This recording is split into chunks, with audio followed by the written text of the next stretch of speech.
Okay, hello YouTube. In this video I'm going to be discussing my absolute top recommendation for what to play against the Alekhines defense. So after e4, knight f6, we have the Alekhines defense. I'm going to recommend e5, knight d5, and then we're going to look at d4. And we're going to talk about the main lines and what we should really be doing to try to get what I think is the safest and best possible advantage against the Alekhines defense as it relates to an opening repertoire that you have with white. So if you like content like this and want to see more of it, please hit that subscribe button. Please click on your notification icon. So anyways, in this position, black pretty much, if he doesn't fall for any of the silly traps or any of the weird quirky stuff, he's going to play the move pawn to d6. And then my recommendation is just, we don't need to go into these lines with knight f3. I think they're more trouble than they're worth. I think that they can potentially lead to some actual difficulties for white in some cases. I think that we really just need to play pawn to c4 and just declare that we have some sort of advantage just in the middle of the board. And in fact, in the main lines in knight f3, basically knight f3 is a way of just playing a delayed pawn to c4 anyway. Is usually knight f3 is just a delayed exchange variation. You're going to play knight f3, but you fully intend to play c4 followed by e takes d6 later. So I just say go ahead and play c4 and e takes d6. And then after c4, knight b6, I say play e takes d6. And then there's two recaptures here. There's going to be c takes d6 and e takes d6.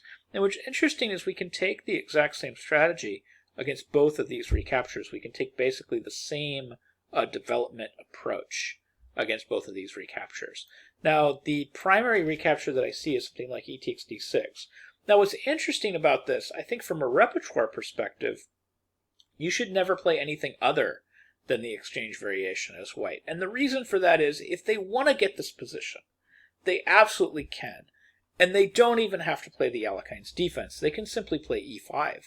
So something that I want you to kind of think about and keep in mind when you're constructing your repertoire to play against weird stuff like the Alekhines defense, you don't have to come up with this additional thing that you need to play against the Alekhines defense, because you should already have something in your repertoire. Because it's very possible that somebody could play e5 and then simply play a Petrov's against you.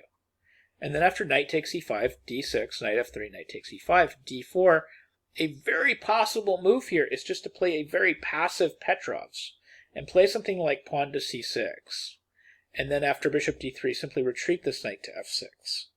And then after c4, simply play bishop e7. And this is the exact same thing, except the knight is on f6 instead of b6.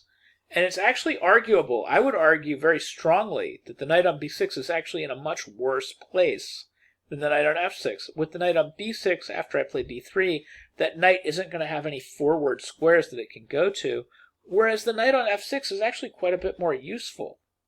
So I would actually argue that this is a better situation for black coming at this from the Petrov's than coming at it from the Alekhines, where the knight ends up on b6, where it's kind of trapped.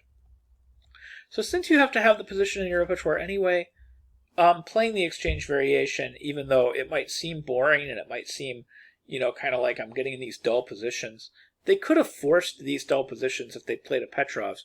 You're getting a superior version of those dull positions that you would have gotten out of the Petrov's.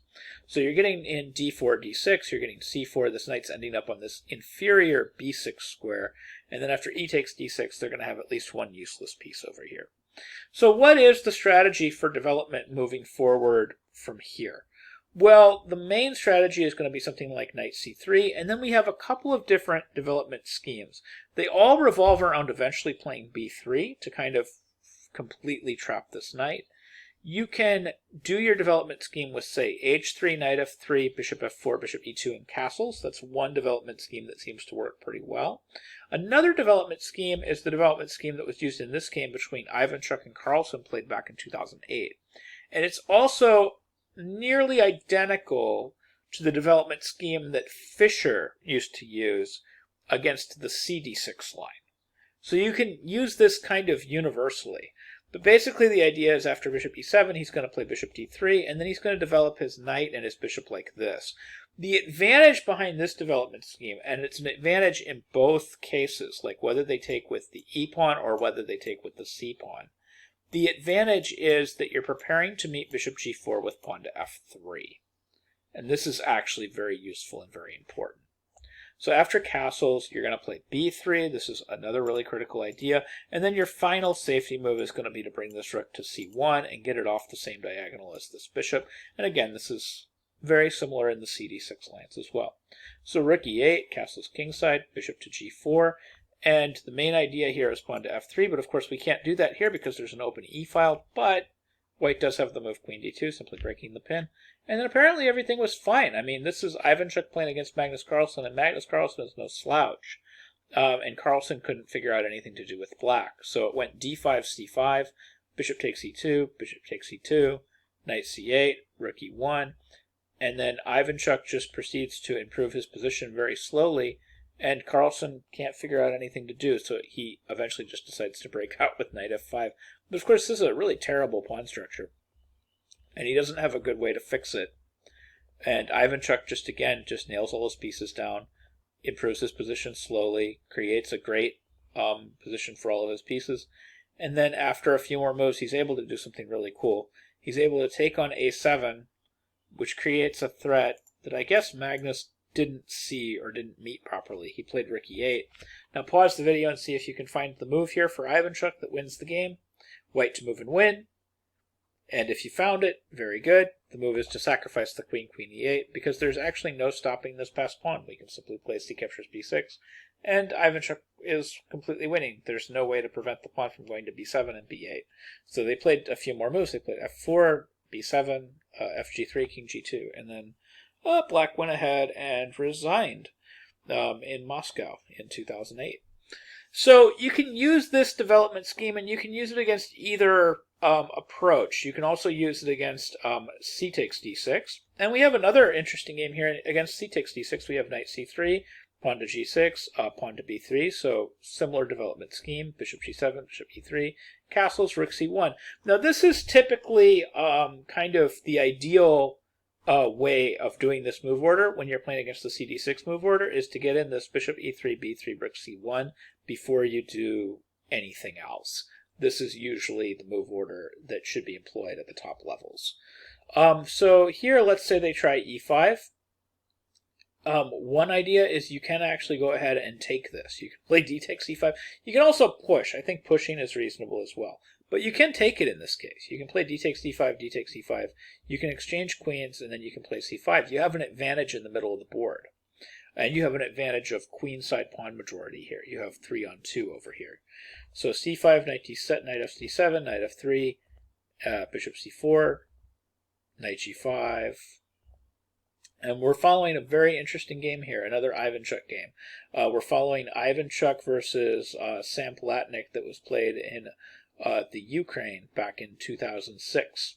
So that game continued castles, knight f6, rook d1, knight e4 takes, knight e3 takes, b4. He's basically just taking full advantage of the fact that he has that queenside pawn majority, and he's just got this spectacular outpost and spectacularly placed white pieces.